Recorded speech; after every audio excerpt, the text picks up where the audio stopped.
Today, inshallah, we'll be moving on to our next topic when it comes to dua, and that is the factors that prevent a dua from being answered. The factors that stop a dua from being answered. In Arabic, it's called mawani' ad-dua. And there are two categories of factors that prevent dua. The first of them is actually going back to our etiquettes that we did. There are some etiquettes, there are some mannerisms that are so crucial that if we don't have them, they actually work against us and they prevent the dua from being responded. And the second category, they're external, and there's also a few. So in the first category, we've already done them in the previous few days. Number one, to have a negative opinion about Allah subhanahu wa ta'ala. A'udhu billah. May Allah protect all of us. How can a Muslim have bad thoughts about Allah? This is not befitting. Husna dhan, good thoughts in Allah, is a necessary part of dua. So when you make dua and you already feel Allah's not going to reply to me, there's no point making dua, Allah's not going to hear my dua. If you feel this way, la hawla wa la quwwata illa billah, you have already judged yourself. And you have judged against yourself, and you have demonstrated you do not have strong iman in Allah, the Sami', the Qareeb, the Mujib. So when you yourself have negative thoughts, then don't be surprised the dua is not going to be responded to. A second etiquette, the Prophet ﷺ explicitly told us that Allah Azza wa Jal will respond to the dua of everybody as long as they're not hasty. And he was asked, what does it mean to be hasty? And he replied, being hasty is that a person makes dua and then gives up and says, okay, Allah's not going to reply, which goes back to the first point of su'ud dhan. So being hasty is a disqualification. As we mentioned so many times, never stop making dua until you yourself legitimately change your mind and don't want that thing anymore, or it has become impossible. So to be hasty nullifies the dua. Another etiquette that is essential, the Prophet ﷺ explicitly said, Allah does not respond to the dua of the one whose heart is ghafilin lahin, whose heart is disconnected, whose heart is not paying attention. So when your heart is completely disconnected, when you are just reading from a book, you're just making words from your mouth, this is not a dua. Dua is ibadah, dua is khushu', dua is taqwa. So these are necessary etiquettes that must exist. If you don't have those etiquettes, don't be surprised that the dua will not be replied to. The second category are external factors that come between you and your dua. Three things are mentioned, but as you'll see today, actually, in reality, it's really one major thing, and the others are basically corollaries of them. The first that is always mentioned in our books of hadith, in our books of etiquette of dua, the first actual mani' or preventative factor is haram money. Haram money. The Prophet ﷺ said, Allah subhanahu wa ta'ala is pure. Inna Allah tayyib. وَلَا يَقْبَلُ إِلَّا طَيِّبًا. And He only accepts the pure. And Allah has commanded the prophets the same thing that He has commanded the believers with. And then the Prophet ﷺ quoted two verses in the Quran. يَا أَيُّهَا الرُّسُلُ كُلُوا مِنَ الطَّيِّبَاتِ يَا أَيُّهَا الَّذِينَ آمَنُوا كُلُوا مِمَّا فِي الْأَرْضِ حَلَالًا طَيِّبًا. O prophets, eat the pure. O believers, eat that which is halal and pure. So the Prophet ﷺ is saying, Allah is pure. Allah only accepts the pure. Allah commanded the prophets to eat pure and live pure. Allah commanded the believers to be pure, eat pure, and always be amongst the tayyib.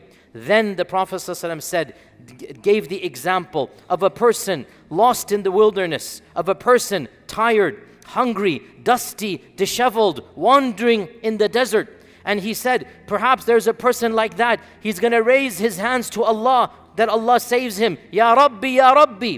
Pause here. The Prophet ﷺ is saying the man is very desperate. And generally speaking, when you're desperate, your dua will be replied to. We already mentioned this. When you're desperate, when you are very, very sincere and you need Allah subhanahu wa ta'ala, then the chances of your dua skyrocket. So he gave the example of the one who is the most desperate, lost in the desert, tired, hungry. He doesn't have any food, any water. He's saying, Ya Rab, Ya Rab. But then he says, وَمَطْعَمُهُ حَرَامٌ وَمَلْبَسُهُ حَرَامٌ وَمَشْرَبُهُ حَرَامٌ وَغُذِّيَ بِالْحَرَامِ فَأَنَّى يُسْتَجَابُ لَهُ. His food is haram, his drink is haram, his clothes are haram, his nourishment is haram. How does he think Allah will respond to him? In other words, what the Prophet ﷺ is saying, an example of somebody whom you would think his dua is guaranteed. Allah will respond to his dua. And then the Prophet ﷺ says, but here is a man, his entire earnings are haram. How preposterous to think he will get a response when his entire livelihood is haram. Now our scholars comment on this, and they say that when he's saying his money is haram, the primary implication here, the primary corollary is that his money is obtained via dhulm, via injustice, via lying, via cheating, via ghish, via taking property or money that is not halal for him. Why? Because, we're going to come to this tomorrow inshallah in more detail, when somebody is madhloom, when somebody has been wronged, Allah subhanahu wa ta'ala listens to their dua against the zalim. And we'll talk about this tomorrow inshallah as well. So here is a zalim who has stolen money, cheated people out of money. He has defrauded people. All of the madhloom people are making dua against him. So the Prophet ﷺ is saying, doesn't matter how desperate that person is.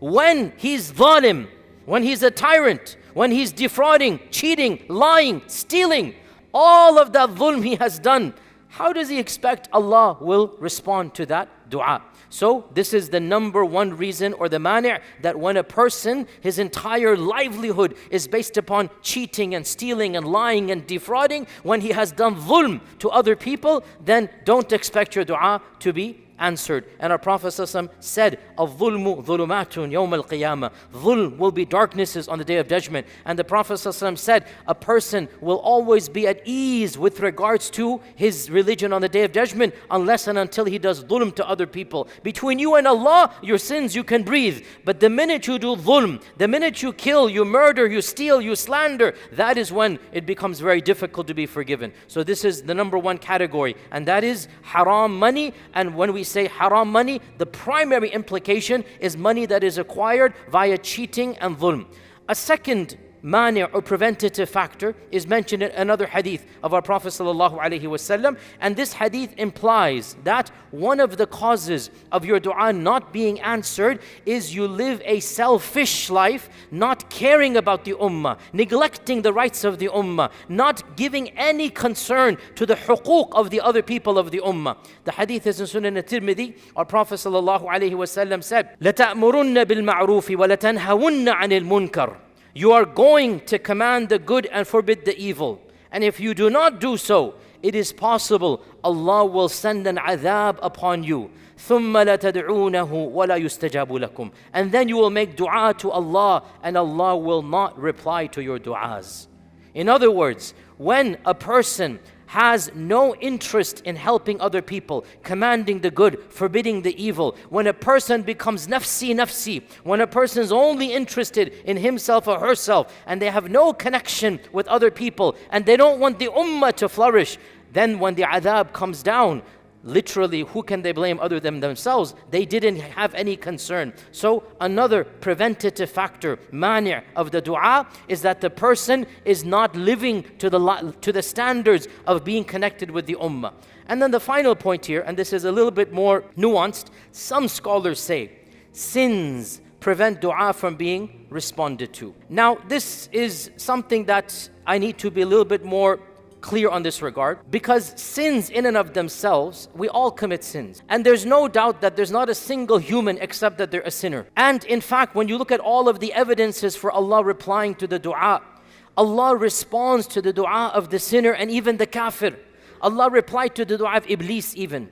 So why do some scholars mention sins? In my humble opinion, it should not be mentioned in this manner. Rather, what should be said, and this is the truth, the factually correct statement, the more pious you are, the more powerful your dua is. And the more sinful you are, then the less powerful your dua. But to say blanket statement that sins stop dua, there is no evidence for this blanket statement. Rather, the more accurate statement, other than the sin as we mentioned of dhulm, and the sin of living a selfish life, not caring about the ummah, other than this, just to say, if you are a sinner, your dua will not be replied to. Actually, no. The Quran is very clear. Allah replies to the dua of everybody, sinner and even kafir. But what can be said and what should be said, this is an incentive for piety. The more pious you are, the more likelihood that your dua will be replied to. That's something else than saying the sinner, his dua is not replied to. That's not the way to phrase it. Rather, we should say the one who's living a very sinful life, we all understand the power of that dua will not be the same as the dua of a muttaqi, of a salih, of a righteous person. So this is the way it should be phrased. And one of the evidences for this is the beautiful hadith of Sahih Bukhari. And with this we conclude, inshallah, that the Prophet ﷺ said, there are people amongst you, you don't even know their names. They're dressed very shabby clothes. In fact, if they come to somebody's door, he would be pushed away because you don't know who he is. رُبَّ أَشْعَثَ أَغْبَرْ مَدْفُوعِ الْبَابِ مَدْفُوعِ الْبَابِ, that there's a person, his clothing is dirty, his hair is uncombed. If he comes to a house, he's going to be pushed away. لَوْ أَقْسَمَ عَلَى اللَّهِ لَأَبَرَّهُ.